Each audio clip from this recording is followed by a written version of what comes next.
Hello all, welcome to Raj Malhotra IAS Academy. In our Explain series, today we are going to discuss an important current affair from our geography portion of General Study. आज के current affair में दी हिंदू के अंदर आया हुआ एक editorial discuss किया जाएगा जो डायरेक्टली हमारे ज्योग्राफी के टॉपिक रिसोर्सेज के ऊपर डिपेंडेंट है। तो चलिए सबसे पहले हिंदू का वो आर्टिकल देख लेते हैं। ये आर्टिकल आपका था no go forest approved for mining. More और लेस इस आर्टिकल का जो बेसिस है वो है सीएससी के द्वारा रिलीज की हुई एक रिपोर्ट। सीएससी है centre for science and environment. इस स्पेसिफिक रिपोर्ट को पब्लिश किया गया है डाउन टू अर्थ मैगजीन के अंदर। इस मैगजीन से आप सब लोग बहुत अच्छी तरह से फेमिलियर होंगे। ये स्पेसिफिक एडिटोरियल मेनली टारगेट करता है कोल माइनिंग और उससे रिलेटेड इंपैक्ट्स को, और किस तरह से गवर्नमेंट ने नो गो फॉरेस्ट में माइनिंग लाइसेंसेस देने शुरू कर दिए हैं। इसमें एक पॉजिटिव चीज भी मेंशन की गई है कि किस तरह से जून 18 को prime minister has launched the auction of 41 coal blocks through video conferences. Clear. इसके साथ जो है वो हमारा जो नो गो फॉरेस्ट हैं वहां पे माइनिंग एक्टिविटी को मेन इंपॉर्टेंस दी गई है, मेन तवज्जो दी गई है। तो चलिए इसी स्पेसिफिक एडिटोरियल की समरी और उससे रिलेटेड कुछ जो बैकग्राउंड है उसको हम लोग डिस्कस करते हैं। तो सबसे पहले अगर मैं इंपॉर्टेंट हाइलाइट्स की बात करूं स्पेसिफिक करंट अफेयर से, तो यहां पे सबसे पहला पॉइंट ये है कि यहां पे पिछले 5 सालों में जो कोल माइनिंग एक्टिविटी या कोल माइंस के लाइसेंस से रिलेटेड इंफॉर्मेशन उसको शेयर किया गया है। That is your since 2015 out of 49 blocks which are cleared for coal mining, 9 were in no go areas. अब यहां पे सवाल आएगा नो गो एरियाज का मतलब क्या है और ये इतना बड़ा इशू क्यों इस स्पेसिफिक टाइम पे हम लोगों को देखने को मिल रहा है। एक्चुअली कहानी क्या है कि अगर थोड़ा सा मैं आपको हिस्ट्री में थोड़ा सा अगर मैं आपको पीछे लेके जाऊं तो यहां पे पार्लियामेंट के द्वारा एक एक्ट पास किया गया था। That was your forest conservation act 1980। इस स्पेसिफिक एक्ट के अकॉर्डिंगली अगर आप फॉरेस्ट एरिया को नॉन फॉरेस्ट पर्पसेस के लिए यूज करना चाहते हो तो उसके लिए आपको परमिशन लेनी पड़ती थी फॉरेस्ट एडवाइजरी कमिटी की। नॉन फॉरेस्ट पर्पस का मेरा मतलब यहां पे ये है कि फॉर एग्जांपल अगर आप किसी फॉरेस्ट एरिया में माइनिंग एक्टिविटी जो है वो कैरी आउट करना चाहते हो तो that is your non forest activity. तो उसके लिए आपको अप्रूवल लेना पड़ेगा फ्रॉम फॉरेस्ट एडवाइजरी कमिटी। अब 2010 में गवर्नमेंट ये डिसाइड करती है कि क्यों ना हम पूरे के पूरे हिंदुस्तान में जो फॉरेस्ट एरिया है उसको 2 अलग अलग हिस्सों में डिवाइड कर देते हैं। पहला एरिया वो होगा जहां पे माइनिंग एक्टिविटी इजिली परमिट की जाएगी, वो एरिया तुम्हारे होंगे कौन से गो एरियाज, और दूसरे वो एरियाज होंगे जहां पे फॉरेस्ट कवर बहुत ज्यादा थिक होगा और वहां पे माइनिंग एक्टिविटी इकोलॉजिकल बैलेंस को डिस्टर्ब कर सकती है। उन एरियाज को कहा गया नो गो एरियाज। जब सबसे पहली बार 2010 में एनवायरनमेंट मिनिस्ट्री और कोल मिनिस्ट्री बैठे और उन्होंने गो एरियाज और नो गो एरियाज में कैटेगराइजेशन की तो अप्रोक्सीमेटली 50% एरिया, 49 पॉइंट समथिंग था, अप्रोक्सीमेटली 50% एरिया ऐसे थे जिनको नो गो कैटेगरी के अंदर डाला गया। अब नो गो कैटेगरी के अंदर अगर आप 50% एरियाज को डालोगे तो इसका मतलब यहां पे ये है कि माइनिंग एक्टिविटी करना इन स्पेसिफिक एरियाज में बहुत ही मुश्किल है या बहुत ज्यादा नामुमकिन है। पर एक चीज हमेशा ध्यान रखिए, रिसोर्सेज को यूज करना पड़ेगा देश की ग्रोथ एंड डेवलपमेंट के लिए। यही कारण है कि फिर से एक बार इस प्रोसेस को दोहराया जाता है और वहां पे जो नो गो एरियाज हैं उनको रिड्यूस किया जाता है फ्रॉम 49% टू 23.27%। तो ये वो एरियाज हैं जिनको आइडेंटिफाई किया गया कि इन एरियाज में माइनिंग एक्टिविटी को कैरी आउट नहीं किया जाएगा। अगर किया जाएगा तो बहुत ही ज्यादा एक्सेसिव रिस्ट्रिक्शंस के साथ किया जाएगा। तो दोज एरियाज, इनको हम लोगों ने कहा that is your no go areas.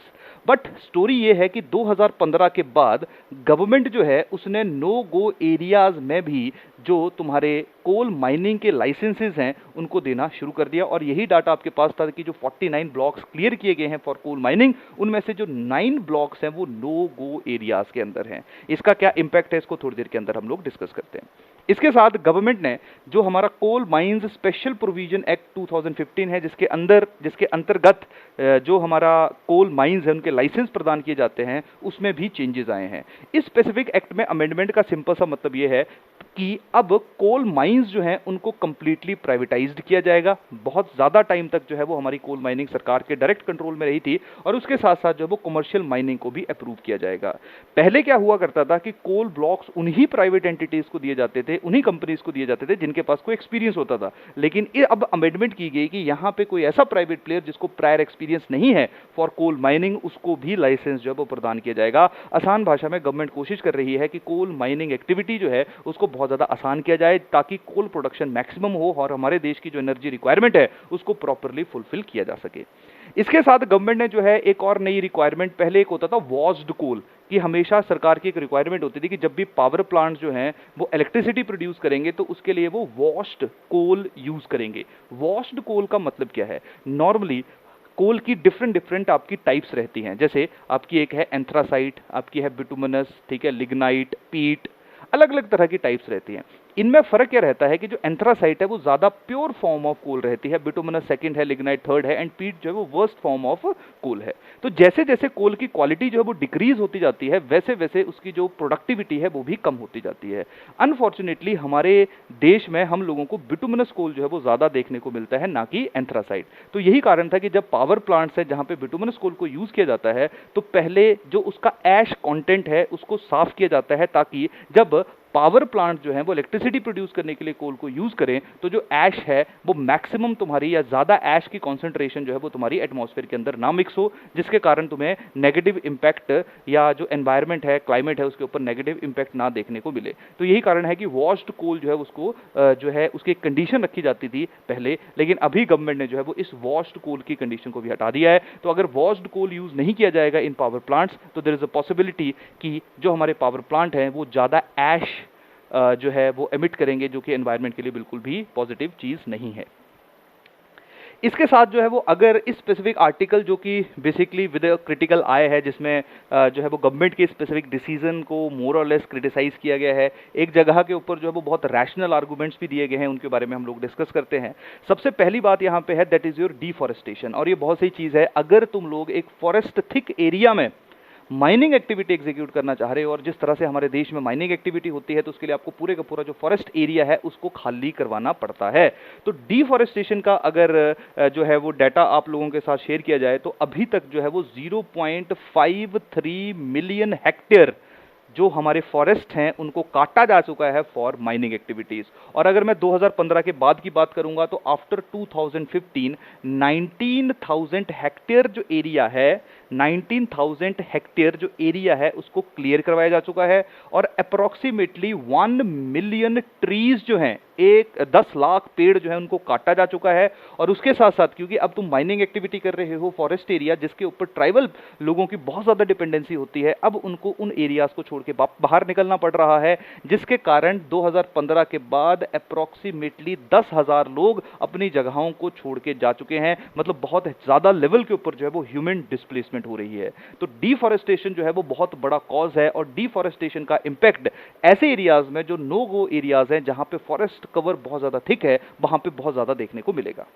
दूसरी यहां पे बात आ जाएगी कि lack of data on ecological quality of the forest. Actually government के द्वारा जब नो गो फॉरेस्ट में माइनिंग एक्टिविटीज को परमिट किया गया तो सरकार यहां पे बोलती है कि हमने यहां पे एक सॉफ्टवेयर बनाया है जो कि रैशनल डिसीजन मेकिंग करता है कि कौन से एरिया में जो है वो हम लोगों को माइनिंग एक्टिविटी परमिट करनी है, कौन से एरियाज में माइनिंग एक्टिविटी परमिट नहीं करनी है। तो इवन कि अगर नो गो एरियाज में भी माइनिंग एक्टिविटी परमिट की जाएगी तो वहां पे मल्टीपल डायमेंशंस को देखा जाएगा, वहां पे इकोलॉजिकल या जो आपके हाइड्रोलॉजिकल फैक्टर्स हैं, डायमेंशंस हैं, ह्यूमन फैक्टर्स हैं, हर एक फैक्टर को जो है वो ऑटोमेटिकली असेस किया जाएगा, और उसके बाद डिसाइड किया जाएगा कि नो गो एरियाज में माइनिंग लाइसेंसेस देने हैं या नहीं देने हैं। लेकिन ऐसा पाया गया है इस स्पेसिफिक रिपोर्ट में, सीएससी की रिपोर्ट में, जिसके बेसिस के ऊपर ये हमारा एडिटोरियल आया था, इस रिपोर्ट में पाया गया है कि सरकार जो है या कोई भी डाटा के साथ मैनिपुलेट करके जो आउटकम है कि किसको लाइसेंस मिलना चाहिए, कहां पे लाइसेंस मिलना चाहिए, कहां पे लाइसेंस नहीं मिलना चाहिए, उसको चेंज कर सकता है। इसके लिए एक एग्जांपल मैं आप लोगों के साथ शेयर करता हूं। छत्तीसगढ़ के अंदर माइंस हैं, that is your Parsa mines. तो छत्तीसगढ़ के अंदर जो आपकी पारसा माइंस हैं वहां पे ऐसा मानना जाता था कि ये वो एरियाज हैं, इवन की फॉरेस्ट एडवाइजरी कमेटी ने भी कहा था कि पारसा माइंस या ये एक आपका एरिया है दैट इज योर हसदियो अरंद एरिया है, छत्तीसगढ़ में फॉरेस्ट एरिया है, वहां पे माइनिंग एक्टिविटीज नहीं हो सकती हैं। लेकिन इस स्पेसिफिक टाइम पे हमें उस स्पेसिफिक एरिया में पारसा माइंस देखने को मिल रही हैं। क्लियर? तो इसका मतलब है कि शायद जो मैनिपुलेशन है सॉफ्टवेयर के साथ उसको करना कंपैरेटिवली बहुत ज्यादा आसान है। अगला फैक्टर यहां पे ये है कि क्यों तुम ऐसा ना करो कि हर जगह पे कोल माइनिंग परमिट कर दो। इसके पीछे एक छोटा सा लॉजिक ये है, कि जब गवर्नमेंट ने 2010 में कैटेगराइजेशन की थी go and no go areas में, तब नो गो एरियाज डिक्लेयर करने का लॉजिक ये था कि जो 70% के आसपास एरिया बच गए हैं, जो गो एरियाज हैं जहां पे माइनिंग एक्टिविटीज को जो है वो एग्जीक्यूट किया जा सकता है बहुत आसानी से, वो 70% एरिया जो डिमांड है हमारे देश की उसको सेटिस्फाई करने के लिए मोर देन सफिशिएंट है।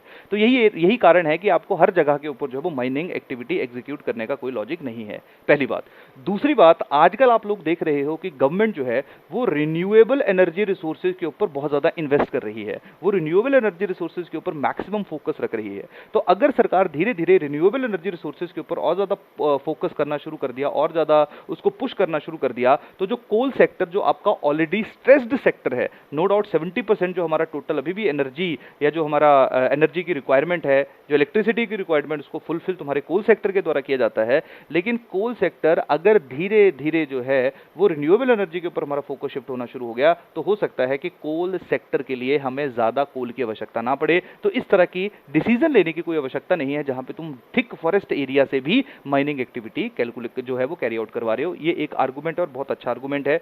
इसके साथ साथ stress on water bodies, normally क्या रहता है कि जहां पे भी हमारे यहाँ पे माइनिंग एक्टिविटीज को कैरी आउट किया जाता है, तो या तो तुम अगर डीप माइनिंग करोगे तो वहां पे जो ग्राउंड वाटर का, या जैसे ही तुम जो ग्राउंड वाटर है उस तक तुम्हारी माइनिंग एक्टिविटी पहुंचेगी, तुम्हारी टनल पहुंचेगी, तो उस पानी को बाहर निकाला जाता है, जिसके कारण ग्राउंड वाटर जो है वो मोर और लेस तुम्हारा कम होना शुरू हो जाता है। और माइनिंग एक्टिविटीज में बहुत ही एक्सेसिव लेवल के ऊपर पानी को यूज किया जाता है, जिसके कारण हम लोगों ने देखा है कि कभी कभी माइनिंग एरिया में फ्लड लाइक सिचुएशंस बन जाती हैं, या माइनिंग एरियाज में जो हमारा वाटर टेबल है वो बहुत ही नीचे चला जाता है। इसके साथ जो है वो बड़े थिक एरियाज में, क्योंकि थिक फॉरेस्ट एरिया में ट्राइबल लोगों की डिपेंडेंसी ही फॉरेस्ट के ऊपर होती है, और अगर तुम वहां से उनको डिस्प्लेस कर दोगे तो उनके लाइवलीहुड और उनके ऊपर जो है वो बहुत ही नेगेटिव इंपैक्ट पड़ेगा। और इसके साथ ये चीज किससे छिपी नहीं है कि माइनिंग एक्टिविटीज, स्पेशली अगर मैं कोल माइनिंग की बात करूंगा, कोल यूजेस की बात करूंगा, तो ये हेल्थ हैजार्ड्स के साथ इसका बहुत डायरेक्ट रिलेशन है, क्योंकि जो पॉल्यूशन ये एमिट करती है ये हमारे स्वास्थ्य के लिए बहुत ज्यादा अच्छा नहीं है।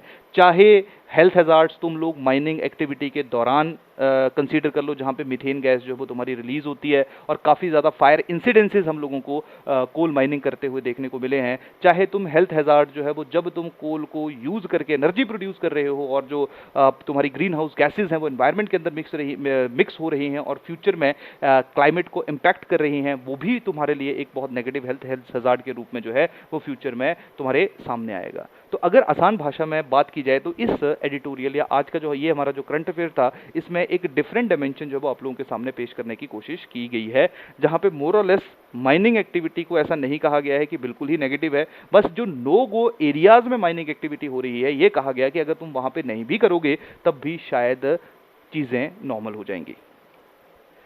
अब सवाल यहाँ पे आता है कि गवर्नमेंट ऐसा क्यों कर रही है। देखिए, हमारे देश में अभी भी हम लोग जो है वो एनर्जी स्ट्रेस में है। अभी भी हमारी जो एनर्जी की कंजम्पशन है वो एनर्जी की प्रोडक्शन से बहुत ही ज़्यादा है। तो यही कारण है कि हम लोग इंपोर्ट के ऊपर डिपेंडेंट है। तो कहानी सिंपल सी है कि अगर तुम लोग एक्सटर्नल डिपेंडेंसी को कम करना चाहते हो, और एक और यहाँ पे चीज़ है कि इवन स्टील इंडस्ट्री की में जो कोकिंग कोल यूज़ होता है, जो स्टील इंडस्ट्री में कोकिंग कोल यूज होता है, ये कोल भी हमें बाहर से इंपोर्ट करना पड़ता है, क्योंकि हमारे यहाँ पे बेस्ट क्वालिटी ऑफ कोल नहीं है।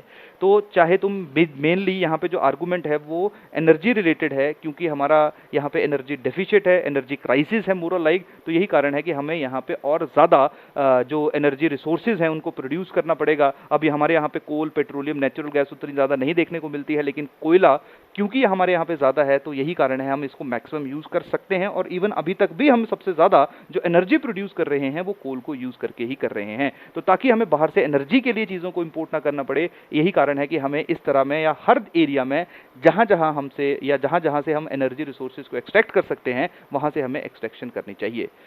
सबसे बड़ी प्रॉब्लम क्या है कि इंडिया में जो 98% कोल है ये दामोदर, महानदी और गोदावरी वाले रीजन्स में, मतलब तुम्हारा जो ईस्टर्न साइड वाला एरिया है, छोटा नागपुर के आसपास वाला एरिया है, वहां पे कॉन्सेंट्रेटेड है। तो कहानी यहाँ पे है कि अगर एक कोल जो कि बहुत कम एरियाज में कॉन्सेंट्रेटेड है, अगर तुम यहाँ पे सेलेक्टेड एरियाज को छोड़ते जाओगे, और ये वो एरियाज है जहाँ पे हमें नॉर्मली डेंस्ड फॉरेस्ट देखने को मिलते हैं, तो तुम लोग इस रिसोर्स को यूटिलाइज कैसे करोगे। और अगर यूटिलाइज नहीं कर पाओगे तो जो हमारी एनर्जी या इंडस्ट्रियल सेक्टर्स की नीड्स है, जो बेसिस है फ्यूचर ग्रोथ का, बेसिक इकोनॉमिक ग्रोथ का, उसको तुम किस तरह से फुलफिल कर पाओगे। तो देखिए आसान भाषा में बात यहाँ पे ये है कि दोनों ही एंगल, दोनों ही डायमेंशन जो है वो आप लोगों को देखने को मिलेंगे। ये वाले आर्गुमेंट जो है वो मैंने डाले हैं, क्योंकि जो आपका एडिटोरियल है वो एक आर्गुमेंट को ही आपके सामने पेश कर रहा था। अब यहाँ पे सोल्यूशन जो है वो हमें ढूंढना बहुत ज़्यादा आवश्यक है, क्योंकि हमने एक प्रॉब्लम, एक चैलेंज के बारे में कहा है। अब हम ये कंप्लीटली ये नहीं कह सकते हैं कि कोल माइनिंग जो है उसको हम लोगों को बैन कर देना चाहिए। हम ये भी नहीं कह सकते हैं कि कोल माइनिंग हर जगह होनी चाहिए। हम शायद एक बैलेंस व्यू पॉइंट के साथ इस चीज़ का एक सोल्यूशन निकाल सकते हैं, जहाँ पे कोल माइनिंग जो गो एरियाज है वहाँ पे करते रहिए, नो गो एरियाज में अनटिल और अनलेस बहुत ही ज़्यादा अर्जेंसी है या तुम्हारे पास कोई और ऑल्टरनेट सोर्स नहीं है एनर्जी का। जैसे स्पेसिफिक टाइम पे तुम लोग hydel energy, sorry specific time पे तुम लोग जो है वो विंड एनर्जी के ऊपर फोकस कर रहे हो, सोलर एनर्जी के ऊपर फोकस कर रहे हो, बायोमास एनर्जी के ऊपर फोकस कर रहे हो, तो बेटर ये है कि जितनी एनर्जी तुम नो गो एरिया से प्रोड्यूस करो उसके लिए तुम जो रिन्यूएबल एनर्जी के रिसोर्सेज हैं उनके ऊपर डिपेंडेंट हो जाओ।